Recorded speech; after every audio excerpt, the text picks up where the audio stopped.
Good morning बच्चों। आज हम आपको व्याकरण पढ़ाएंगे।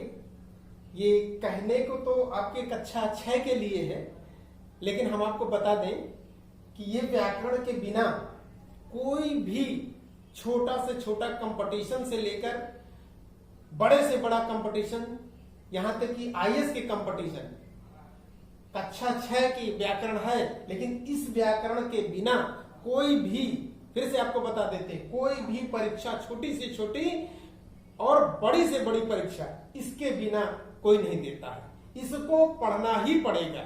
किसी से भी आप कंपटीशन देने वाले से, परीक्षा देने वाले से, उससे पूछ लीजिए, वो इनको जरूर पढ़ेगा।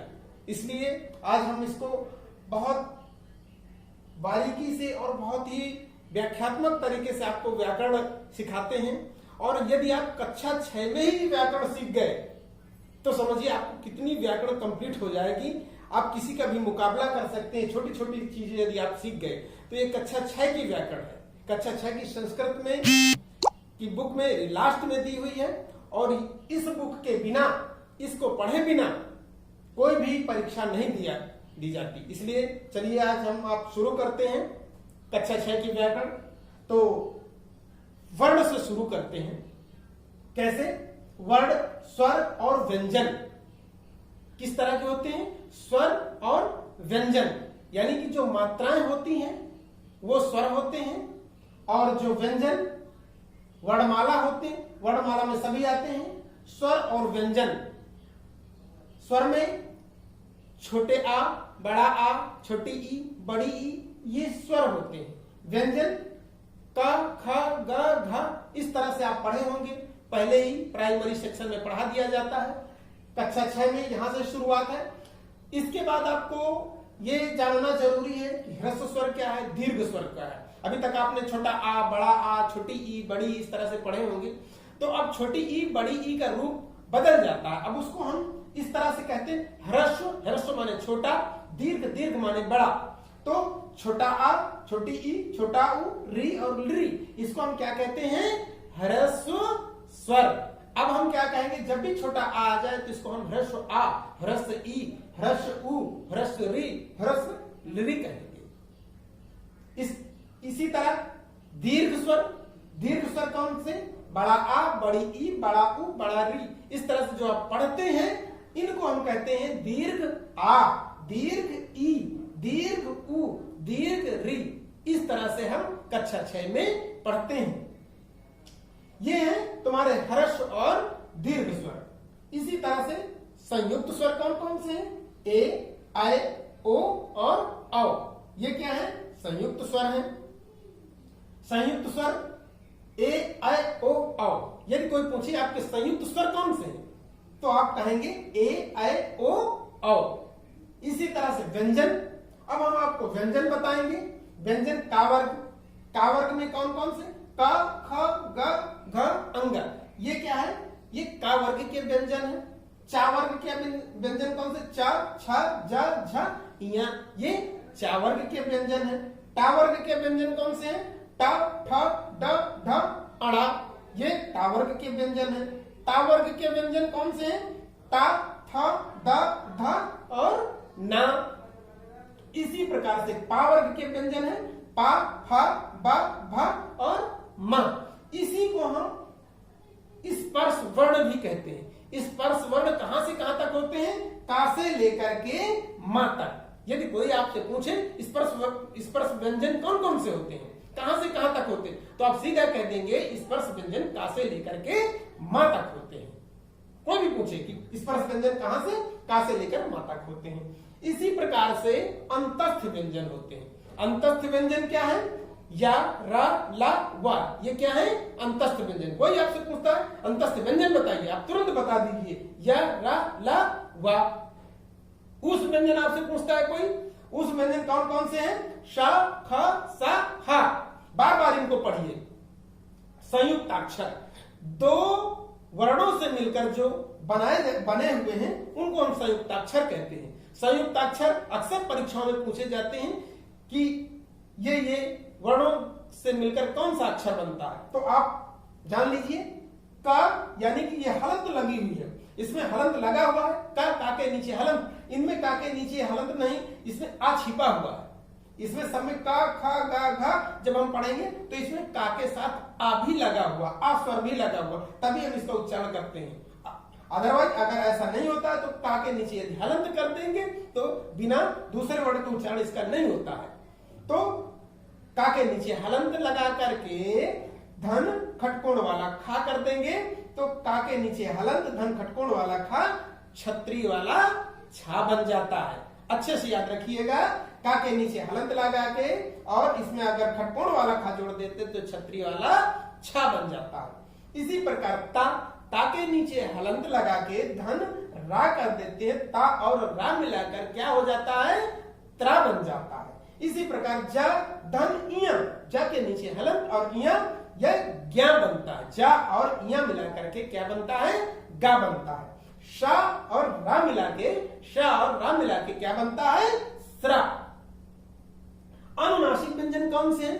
अनु माने होता है मुख और नासिका माने नाक, ये नाक नासिका और अनु माने होता है मुख, मुख और नासिका से उच्चारित होने वाले कौन से व्यंजन है? मुख जो नासिका से, नाक से और मुंह से दोनों से मिलाकर के जो बोले जाते हैं उनको हम अनुनासिक व्यंजन कहते हैं। जैसे इया, मां, अंगा, डा, न और मां, इमंगणनम कहते हैं इसको। क्या कहते हैं? इमंगणनम।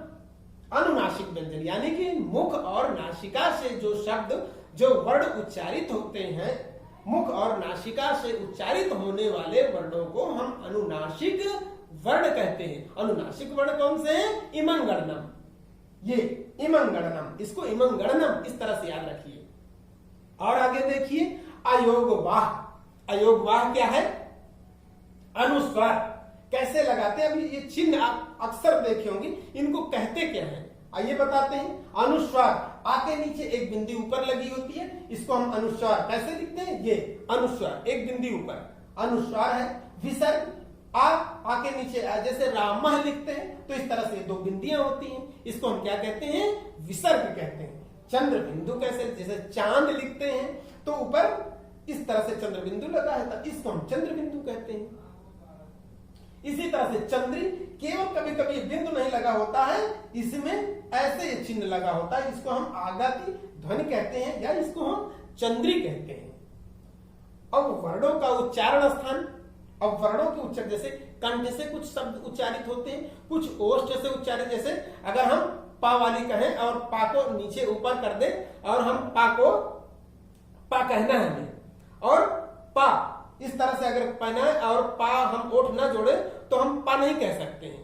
तो कंठ से, अगर कंठ से कोई उच्चारित होते हैं, अगर हम उनको कंठ से ना बोल के मुंह से तो उच्चारित नहीं हो पाएंगे। जैसे कंठ से होते हैं, तालु से उच्चारित होते हैं, मूर्धा से उच्चारित होते हैं, दंत से उच्चारित होते हैं, ओष्ठ से उच्चारित होते हैं, कंठ और तालु मिलाकर के होते हैं, फिर कंठ ओष्ठ से और दंत ओष्ठ। आइए एक एक बताते हैं। कंठ से कौन कौन से? छोटा आ, बड़ा आ यानी कि ह्रस्व आ और दीर्घ आ, का, ख, गा, घ, अंगा और हा। विसर्ग ये कहां से उच्चारित होते हैं? मुख के किस भाग से? कंठ से। ये यहां पर कंठ है, इसको कंठ से उच्चारित करते हैं। तालु से कौन से है? ह्रस्व ई, दीर्घ ई, चा, छा, जा, झा, इया, या और शा। ये कहां से उच्चारित होते हैं? तालु से। चा, छा ये तालु से उच्चारित होते हैं, जो ऊपर जीभ के जो ऊपर होता है वहां से।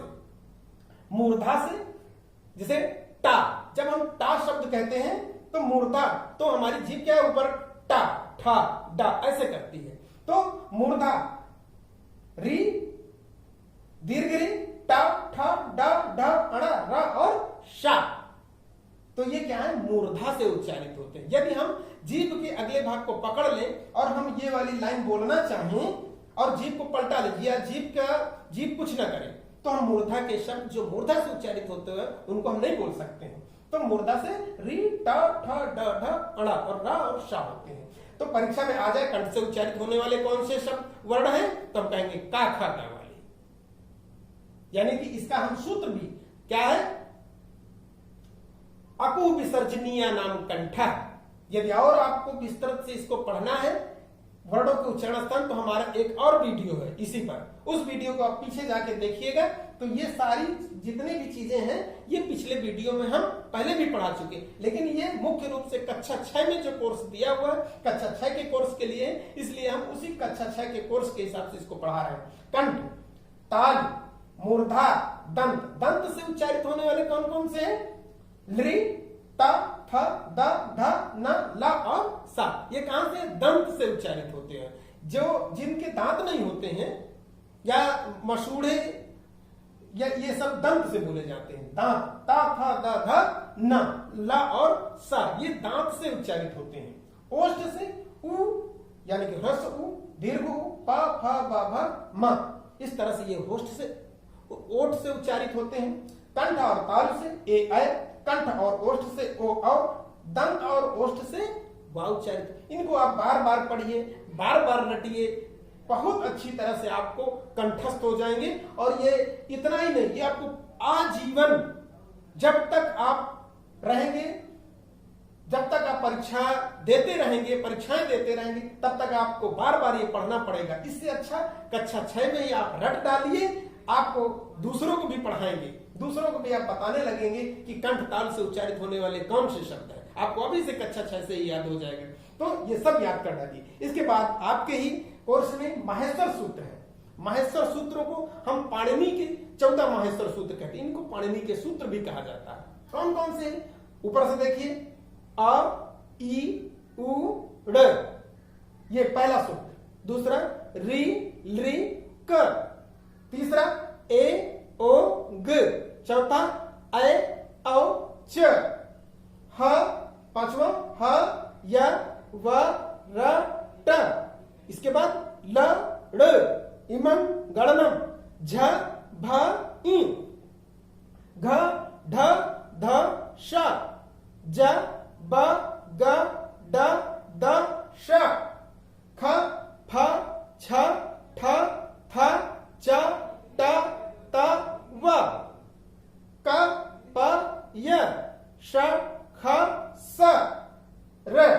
इसके बाद 14वां है ह, ल।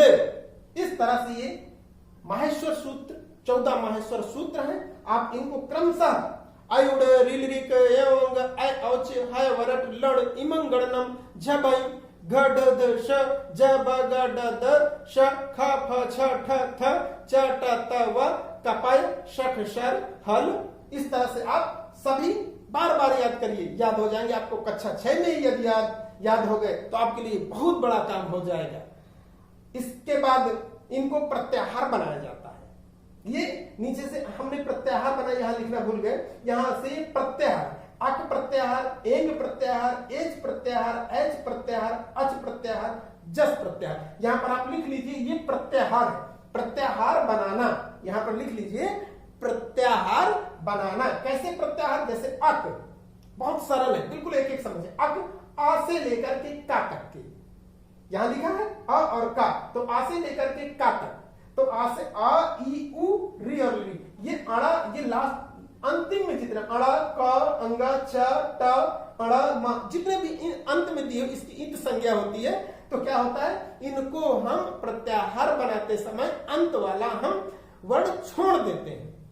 इसीलिए अक प्रत्याहार बनाना है। मान लीजिए आपको, तो आ से लेकर का तक, इसके बीच के अ, ई, उ अंत वाला छोड़ देंगे। अ, ई, उ, री और ली, ये हो गए अक प्रत्याहार के अंतर्गत। कोई पूछे अक प्रत्याहार बनाइए तो आपको इसी तरह बना देना है। इसके बाद एंग प्रत्याहार, मान लीजिए आपसे कहता एंग प्रत्याहार बनाइए। एंग आपको लिख दिया, इसके प्रत्याहार के वर्ण आपको बताना, तो ए से लगाकर अंग, तो कौन कौन से हो गए? ए और ओ। ठीक। इसके बाद एच प्रत्याहार, कोई कहे आपसे एच, तो ए, ओ, ऐ, औ अंत वाला छोड़ देते हैं। एच, एच कहते कोई ऐ और च, ऐ और औ हो जाएगा, च हम छोड़ देंगे। इसी प्रकार से अच प्रत्याहार, आ से लगा करके चा तक, आ से लगाकर चा तक, ये हमने यहां पर बताया था। अच प्रत्याहार, अच में जितने भी आपके स्वर होते हैं, आ, ई, उ, री, ली, ए, ओ, ऐ, औ, ये स्वर आ गए आपके, तो अच प्रत्याहार यही है। अच प्रत्याहार और हल प्रत्याहार, सबसे पहले यहीं से आपकी शुरुआत की गई थी। ठीक, यही प्रत्याहार है। यहां से आपको समझ में अच प्रत्याहार और हल प्रत्याहार। हल के अंतर्गत देखिए, हा से लेकर के ला तक, ये यहाँ हल दिया हुआ ह से, यानी कि यहाँ ह से लेकर के ला तक जितने भी आपके व्यंजन है, सारे व्यंजन हा या वा रा, इस अंत वाला छोड़ते चले जाते हैं। इसके बाद ये जश, अच और जश, जश मान लीजिए आपको बनाना है, जा कहीं पर होगा जश, ये जा से लेकर के श तक, जा ब ग ड द, ये जस प्रत्याहार हो गया। इस तरह से आप कोई पूछे आपसे प्रत्याहार बताइए तो आपको इस तरह से प्रत्याहार बनाए, और इनको आप यहां से लगा करके सभी जितने भी हैं आप सब एक एक बार बार इसको देखिए, बार बार याद करिए। बहुत महत्वपूर्ण चीजें हैं। कक्षा 6 की व्याकरण इतनी ही है। इसके बाद आपको संधियां हैं, वो संधियां हम नेक्स्ट वीडियो में आपको पढ़ा देंगे। तो तब तक इसको आप बार बार देखते रहिए, बार बार इसको रटते रहिए। आप बिल्कुल से इसको रट डालिए और किसी को भी आप पढ़ा दीजिए। इसको खुद रटिए और अपने से बड़ों को जो कंपटीशन दे रहे हैं, कोई टीटी की दे रहा है, कोई लेखपाल की दे रहा है, कोई रेलवे की दे रहा है, कोई पीसीएस की दे रहा है, आप सबको बताइए, सबको पढ़ाइए। किसी कोई भी बड़े भैया है, बड़ी दीदी है, चाचा है, कोई भी जो भी परीक्षाएं दे रहे हैं, सबसे इस आप याद करिए और उनसे कंपटीशन करिए कि हम प्रत्याहार बताएंगे, हम आपको पाणिनि सूत्र बताएंगे, हम आपको ह्रस्व दीर्घ व्यंजन और वर्णों का उच्चारण हम बताएंगे। इस तरह से आप उनको बताइए। वो वर्णों का उच्चारण स्थान आप स्वयं में याद कर डालिए। पिछले हमारे वीडियो वहां पर देख, अको के सर्जनिया नाम कंठा, इचु यशा नाम तालु, ऋतु रसा नाम मूर्धा, इस तरह से आप वहां पिछले वीडियो में जाके सूत्र सहित याद कर डालिए। तब तक इसको याद करते रहिए। धन्यवाद।